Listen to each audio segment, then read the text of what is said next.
Welcome back, everybody, to another episode of the Southern Outdoorsman Podcast. Today, we got on a deer slayer and a speaker at the Mobile Hunters Expo, Mr. Jeremy Aron. Jeremy, how are you doing? Pretty good, pretty good. How about y'all? I'm doing great, man. Just getting excited. Just getting excited. Oh, Jacob, how I are am you doing? too. Oh, dude, it's deer season's on its way here, and I'm so again so excited. Like, love turkey season. It was a great turkey season, but man, the gears have switched. Summer's here. About to have the Mobile Hunters Expo coming up very, very soon. That Jeremy, you're gonna be speaking at, and very excited for like what this deer season has to offer for everybody. I think everybody's getting really excited about it. And really to kind of kick us off, Jeremy, you've been a guy I've been wanting to get on the podcast probably about a year and a half or so now, and it just worked out perfectly that where you're going to be at the Mobile Hunters Expo doing a presentation talking about a little bit of what we're going to talk about today, kind of hunting out of state and really having your P's and Q's taken care of when you're going out of state to have the most success possible. And I've been wanting to do an episode with you on it because if anybody follows your YouTube channel, Do It Yourself Hunter, they're going to see these hunts that you take place traveling all around the country, hunting whitetails and hunting other species as well. And it's fascinating to kind of find a guy from the deep south, from Mississippi, that has the success that you have traveling to other places. So, Jeremy, to kind of kick us off, could you introduce yourself a little bit? Like, what is your background? Kind of where are you from? And how did you get into traveling for whitetail hunting specifically? Well, I'm from North Central Mississippi, Bruce, Mississippi. I'm 56 years old. I've always loved to hunt. Killed my first deer when I was 8 years old. Around here. Uh, when I was 16, my dad took a couple of my buddies and me out west, and that's what first got me. I'm talking about we got out of school Thursday evening and took off driving for 24 hours, and we got there. Friday evening, bought our license. We hunted Saturday, and he said, "Y'all be back." They just dropped us off. He said, "Hey, y'all be back here." And I was 16 years old then. That was my junior year in high school, and they dropped us off. We drove 2 days to hunt a day and a half. Didn't kill nothing, but man, that set a fire under me. And then I got to go to Montana a couple years later in my early 20s, and I hunted Montana for like 14 years in a row, hunting elk, mule deer. Had some contacts out there that got us going, and absolutely loved it. I always whitetail hunted here in the South, but hunting that out west, that open country, is more spot and stalk. Because, like I said, I grew up in the South. I'm a gun hunter. I grew up because that's just pretty much how our seasons are set. Gun season during the rut. But I got hunting other places and stumbled into, I had a goal that I wanted to make a living hunting. In my early 20s, that was my goal. I want to make a living hunting. Had a show on Outdoor Channel in 2003, sort of hunting out west. I had some experience hunting out west and stuff like that, and got doing that and picked up a hunt in Iowa, and that sort of got me started of what's out there. Man, you start going and hunting them places, you're like, man, just because they're a bigger deer don't mean they're harder to kill. When you're hunting in the South, so that's got me going. Like I said, I've been in the timber business for over 30 years. My dad died 6 years ago, and after he died, I sort of set a goal for myself, and I got three girls. They're graduated and all out on their own now. So me and my wife are empty nesters, so we got time to do stuff. And when you get the kids going, it don't take near as much money for you to survive and on your bills and stuff. So I had a goal. It didn't work when I was younger with the kids home and a couple of things happened. So I worked my butt off because, like I said, I had a goal. This is what I wanted to do. My goal was when I was 20, I wanted to retire when I was 40. I want to make $1 million before I'm 40 years old. I want to retire. Well, at 40, with three kids at the house, you can't do it. Three girls especially. So it took a little longer. I turned 50, and that was the year my dad died. And I'm finna do something. And then things just worked out perfect.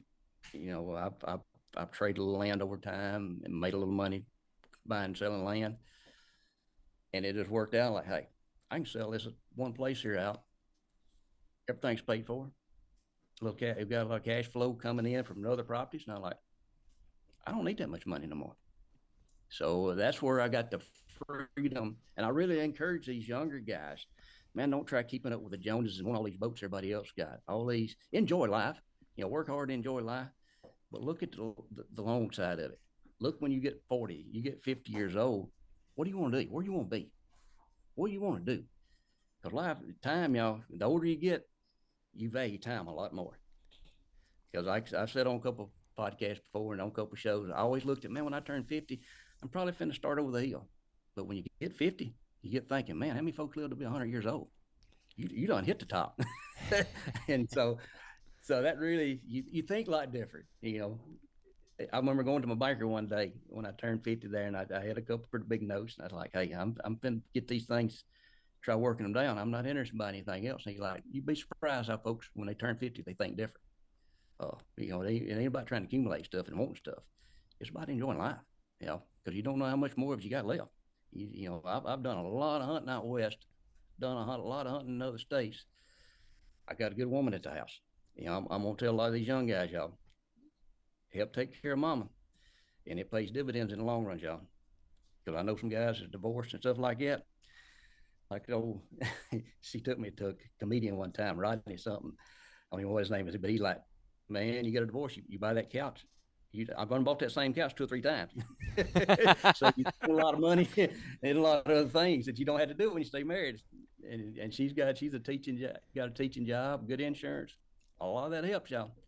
There's a lot of times I couldn't go hunting when I wanted to. But she sort of learned I put priority during the rut. Because I learned after a few years when to kill mature deer. It's just a certain time period in the year. You can kill them early sometime. You can kill them late sometime. But, I got looking over 20 years of hunting. I go back and look on the wall. Like, man, when did I kill that deer? And pretty much all of them fell within a 10-day period in the South here. Well, I started going out west, and I started learning the same thing in different pockets. So we sort of talked right before we got on here about it, how you said how Alabama you could hunt one part of the state to another the whole season chasing the rut. The United States is sort of the same way too. You can find pockets. We've learned to sort of go Wisconsin far north. That last week of October, they're rutting. And I sort of stumbled across that at a gas station about 4 years ago. I was going to Oklahoma 3 years ago now. And I run across some guys, they're getting gas. And I could tell it was hunters. They had a Louisiana tag. Like, where y'all going? They like, we got a place in Wisconsin. We've been hunting it for 10 years. And he's like, Halloween day is the best day there. He said that rut up there is not like here in the South. He said in the South sort of spread out. But he said, I about guarantee you Halloween's the best day in Wisconsin. So, man, I got researching this stuff. Man, I go up there and hunt. And that is a good time. And like I said, I've hunted different other places over the years, and learned. And a lot of you stumble and kill a big deer.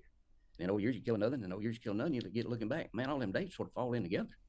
November the 18th is pretty much my day. I'm finna be in the Midwest. Go back to say what my wife, we learned priorities. There's certain times I'm gonna be gone. With my work, like I said, I just got to do this probably the last 3 or 4 years. Really hunt when I want to. Now, I've always hunted around here after work. Like I said, I was a logger. I run my own tree cutter for years and loved it, thin timber. And a lot of times I get ahead in the evening, I can take on and go hunting. I tell a lot of guys that really want to hunt, your job is very important to being a good hunter. Because it don't matter how good a hunter you are, if you don't have the time to go and be there at the right time, you're not going to be that much very successful. So, and I've seen that. I've run into people all over the country, and you got a lot of them have landscaping jobs. They may have big jobs in the summertime that they make most of their money, but they can take off. Or they may have a good job that they can take off 4 or 5 weeks out of the year. Well, they probably going to take a month off at that peak time. So, that's a little bit about me. Like I said, I just love to hunt now.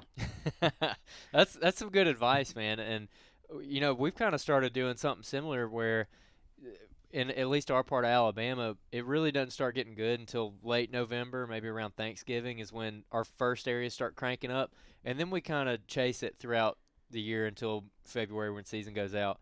But prior to that is kind of when we get our Midwestern scratch or whatever, or like Jacob will go to Tennessee most years. We were trying to go to Kansas this year, but that didn't work out. People hear about that on the dang outro. But so over these last couple of years, I'm just curious, like what does a year look like for you right now compared to what it was? I mean, you kind of gave us a little bit of background of, you couldn't really hunt when you wanted to. You made some sacrifices, but now you have a lot more freedom. So like, what does a season look like for you now? Well, like now we're scheduling, we're planning it now. Like anytime out west stuff, you pretty much got to plan it before you go. Some of them are draw hunts like the Kansas and Iowa, but there's still a lot of over-the-counter tags. but you got to sort of plan in the spring. It's a lot like Daniel said before. A lot of times, it don't matter if you're not making a lot of money, you don't have a lot of money come in. Plan for it. Just put a little bit of back. You may not go this spring, this fall, but you want to go the next year. Start planning. Oh, because our main expense is a license and your gas getting there. If you got a vehicle that can get out there and back, like I said, we stay in our own vehicle, and I've sort of involved over the last 30 years. I got a Subaru car now. You wouldn't think of a hunter in a Subaru car. I absolutely love it because I sleep in one side. I got all my gear in the other side. And what got me onto that was probably 30 years ago. We was in Montana, and a local from Helena was in there hunting where we was at, and he killed a coyote, and we helped him get it out. He threw that sucker up on top of that Subaru, and I'm talking about we was up in a rough road. And I thought, there ain't no way you're going to haul that coyote out. And he strapped it on top, tied it down, and he said, yo, you want to come down and take a bath stuff? So we rode down with him, and I bought like them vehicles ever since then. And I got 2 of them now. So like I said, they get good gas mileage and very reliable. So Are you like starting in September and hunting until, I guess January and kind of hitting a different state, or are you like cramming in a bunch of hunts around the rut in different areas? Well, early before the rut, like I said, you can look at some of the Dakotas if you put in early to get archery tags. Nebraska, you can hunt that area. I haven't done that a lot. I did draw, talking about y'all putting in for muzzleloader tag in Kansas. One thing I say about that, they're very hard to find that time of year out there because they're not going to move to right at dark. And a lot of times they're going to be around at that because I went out there last year and hunted 5 days because there was 2 little old blocks of public on the river that looked good, and it was, but the deer wasn't on it. They was off on the private. So, unless you got a good spot to go, and I had a guy on the show, I done a little trailer show on that, and the guy said, hey, you about got to know where they at. So early, I will do some. I really don't get into the deer hunting until probably October. I have found a place in Arkansas the first week of October. It's pretty good. Got in on a pretty good deer over there a time or 2, and a lot of that just they're on acorns. The acorns dropping a little earlier over there. So I do look at that. You get to middle late October, I may look at there's the muzzleloader seasons scattered around that last week of October. I sort of looked at them. I done one in Oklahoma a couple years ago and killed a dang good deer there, but it was front oriented. Had a big front come through. I don't believe that front would ever come through. I wouldn't have killed that deer. But when November gets here, that's when I really try planning. Is some of the areas that, like I say, Indiana, some Ohio, are early, first week or 2 of November. And there's just some pockets I've learned, and so I sort of plan like that. What I've learned over time is, but like now, like yesterday, I always had to be in yesterday if you want to put a point or something in. So you got to plan for that. And a lot of times I put in because I think I got enough points to draw. I'm looking for a state close to it. So when I go, I try planning for 2 states because it be time management. It's really manage your time when you go somewhere. And you can do that when you go by yourself or a small group. You can't really do that if you go with 4 or 5 guys. So that's one reason I've got where I really like to hunt by myself. I seem like I'm way more productive because I can pick up and go, move to the next state. But yeah, there's a lot of planning and the learning. And I say a learning process from last year. I draw 5 tags last year. I draw way too many. It just fell that I put in different places, and I didn't think I'd draw, and I did draw. I put in for Montana the first time in 15 years. We draw the deer and elk tag. I didn't step foot in Montana last year with that tag because I didn't have time. It just didn't work out. So I'm not going to do that again. So you can draw too many places, even though you've got plenty of time to go. There's still not so many days in the fall. Mm-hmm. So I want to get into how you go about being like a versatile enough hunter where you can go to all these different areas and have success. But I also really want to talk about the planning process, and you're talking about planning all these trips out. I kind of want to get into what is your thought process when you're initially maybe looking at a map or something and you're trying to figure out just where you want to go. How are you determining an area that's worth your time where you're like, you know what, I think I need to spend 7-10 days here in early November? Well, like I said, I've sort of learned the rut. Going to a new place or going to a place, I know my style of hunting and what I'm good at. I like hunting river bottoms. If you watched any of my videos, you see I hunt out of a boat a lot. So that's the first thing I look for when I go in the area. I'm looking for waterways that are navigable, that I can get up and down with my boat. Because most time you find that whitetail's going to run river bottoms. And most time that river, if it's deep enough to run a boat in, they will cross it. But most time it's a natural barrier. They're going up and down it. So I'm not scouting very far off of it. I'm telling you, a lot of deer I've killed, I'm not 100, 200 yards off the river. So that's my niche. That's why I say a lot of young guys or folks that hadn't really ever done something in other states and want to do it, find your niche, what you're good at. You know, it may be hill country. It may be hunting the mountains. There's plenty of mountains you can hunt. You can go to Arkansas. You can go to Missouri. You can go to West Virginia. So that's what I tell guys. Find what you're good at, and you've been successful before, and hunt that. So because that's what I do. I do step out of my comfort zone every once in a while. I went to Wisconsin the last 2 years. It's a little different. There's river bottoms, but right off them river bottoms, it's straight up. It's like the bluffs right there close. To me, hunting them hills is, because I like hunting in the bottoms. It's hard to hunt in the bottom in a hill because your thermals are just going to swirl in the bottom of it. You got to get more up on the ridges. So I stay away from that a little bit. I've had several guys from the show like, man, you need to come hunt West Virginia. You need to come West Virginia. And I'm like, man, I'm a Flatlander. I know y'all got big deer up there, but that's not my style of hunting. So That's one thing that's kind of interesting that you just mentioned is finding something that you're comfortable with, like finding your niche and kind of sticking to it. Because one thing we've talked about on the show a couple times is not overloading yourself, especially if maybe you're just a couple years into it and you're still kind of trying to figure things out. Maybe don't go on like a 3-state tour in the fall and maybe hammer down and figure out your area. Do you agree with that? Like, what are your thoughts around that about maybe someone who's still trying to learn and going out? Does going out like that help or hurt you? You know, there in the yeah, don't overload yourself. You know, don't buy 3 tags, because you buy 3 tags, you think you got to go to all 3 of them. Have that plan A, B, and C. Buy the first tag, and if you tag out there, because you can go to Walmart most time, you can get download their app, and you can buy it on your phone. So that's what I would say to is set yourself a goal in the spring. Man, I want to hunt 3 states. But I'm telling you, very seldom, you know, because Daniel and I, we always said, man, we're going to get this many shows. We ought to get this many shows. Very seldom you ever meet that. But you try for it. No, I was going to say, to elaborate on that, Jeremy, if somebody, kind of elaborating off Andrew's question, which you kind of answered, but I want to kind of get your take a little bit more. If somebody's like gun-ho, super excited about hunting another state, okay, but they're still maybe they're kind of struggling still back home, like they haven't found their niche, like they're kind of struggling, but they want that adventure of going somewhere else. Is that something you would still recommend for them to do, knowing that, hey, if you're going to this hunt, it's a learning experience. If you kill a buck, it's kind of a bonus, but kind of go and see what you can learn? Or would you just tell somebody, wait until you get a little bit more success, kind of where you're at, and you find that niche, and then kind of go out there and try to exploit that in other states? No, I'd encourage them to go ahead and go, because it's a learning process. Because I always say, when you go and time you get back, that say if you're going a week, you're going to know way more about hunting. It's just terrain, different terrain. You may learn something. You may stumble up on something and you're like, man, I didn't see that at home. Especially, you know, I bet you say to southern hunters, because you get in that open country, it's easier to kill a deer. It's easier to see a deer.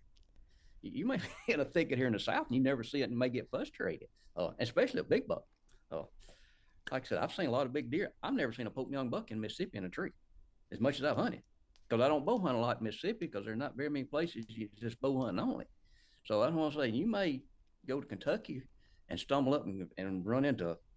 I had a guy message me the other day. He said, man, thanks for encouraging me. I had never been out of state. And he hunted 2 states last year.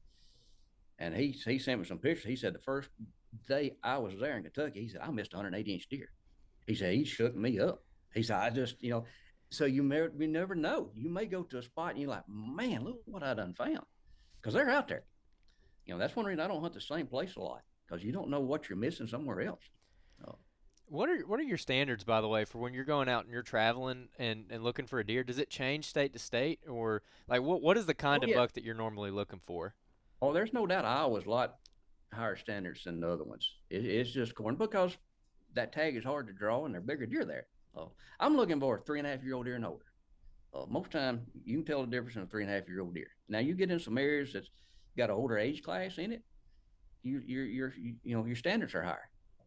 But a 3.5-year-old deer around here in the South is smart as any deer in the North. I put up against, if they've been running with these dogs and they've made it through 2 hunting seasons, they're pretty smart.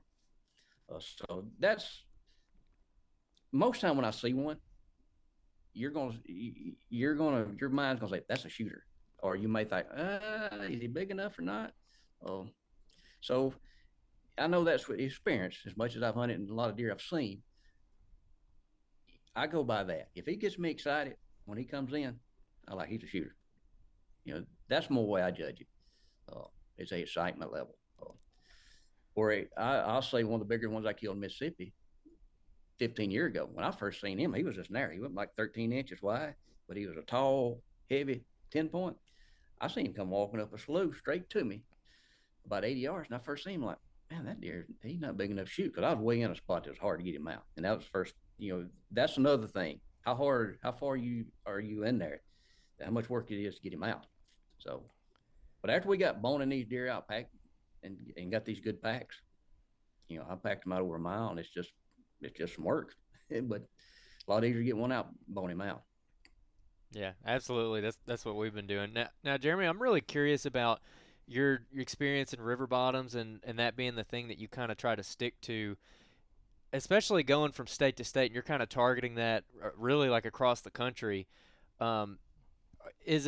Are there any consistencies in what you're looking for in a river bottom, whether you're looking at a river bottom in Iowa or Ohio or Wisconsin? Like, what are the features that you're looking for? Because I'm assuming you're not just looking at like any old river bottom. Like, there's got to be something there that catches your eye. Well, I'll give you a few of my tips. I won't give too many of them away. Just like a good hunter. You're looking for what's around that public area. Because we're the big deer state where you can't hunt. So you're looking for that. Refuges. Mm-hmm. Big private places that, if you ride around there and they got big shooting house, big lodge or something like that, they manage deer. So I look for odd corners next to some state parks you can't hunt. So you're looking for an odd corner next to, and on time you're gonna catch them deer coming off that state park during the rut, pretty much. So you're looking at because I hunted a place 2 different times, never seen a deer over 130 in there, but I hunted the first week of November and killed out the first day or two. I went back several years later, and I didn't get there to the 15th. It just how it worked out. I couldn't get there before then. In a 3-day period, I seen 350-inch deer in there. Never seen a deer in there that big. It was just a time frame. But I was up next to a corner of something that you couldn't hunt, and they wasn't coming off of it till then. So you learn that. You learn that. That's what I look for. I'm looking for, and I got little boats. I've learned that most hunters like to fish. Well, they got a big fishing boat. So I look for small rivers that they can't put in. That makes sense. Mm-hmm. Oh, yeah. I think different from most hunters, and I tell you, I love to hunt 2.5 months in the fall. I very seldom run into anybody. I may see somebody at the boat ramp here once in a while, because most of the time I go in before daylight and I come out after dark. I run into a lot more duck hunters, especially you get further north. I don't run into a lot of people hunting like that, but now I've been on some rivers. You get up before daylight and it's foggy and you can't see your hand in front of your face, and your stand's a mile down the river. It takes you 2 hours to following the bank up through there to try getting to it, or same way coming out in the evening. It can be aggravating sometimes. That's why a lot of people don't do it, but the rewards are there though. So that's a good point, talking about, having, in and around that bottom, something that's going to hold deer, talking like that kind of sanctuary. And I've got a couple states that come to mind where I've seen that for sure. I thought of one spot immediately. I thought of one spot. Jeremy, not even talking about river bottom, but I know one state that comes to mind in a certain piece of public that's got a big sanctuary next to it that's got some absolute hammers on it. And but again, it's not boat access, but it take you a little bit to walk back in there. And the walking here is the same way, same concept. Yep. Something's hard to get to, odd corner that most folks. But them deer get age, and I guarantee y'all know too. A mature deer that's 4 and 5, 6 years old, he's learned to stay alive, and he's figured that out. Mm-hmm. So that's what I tell hunters. think different from the main crowds. I see so many folks posting on Facebook and stuff. Man, don't tell you spots and stuff like that. This is maybe a different topic you may not want to talk about, but here's my opinion on public land. I got a lot of contacts all over the country for hunting. What somebody tells me about, I never tell nobody, because the way I look at that, I wouldn't have known nothing about that spot if they wouldn't have told me. Mm-hmm. But now a spot that I go and I find, and I know I'm probably never going to go back there again, I'll tell folks. There's a lot of places I know I'll never go back again. And the young hunter say, hey, where's an area at?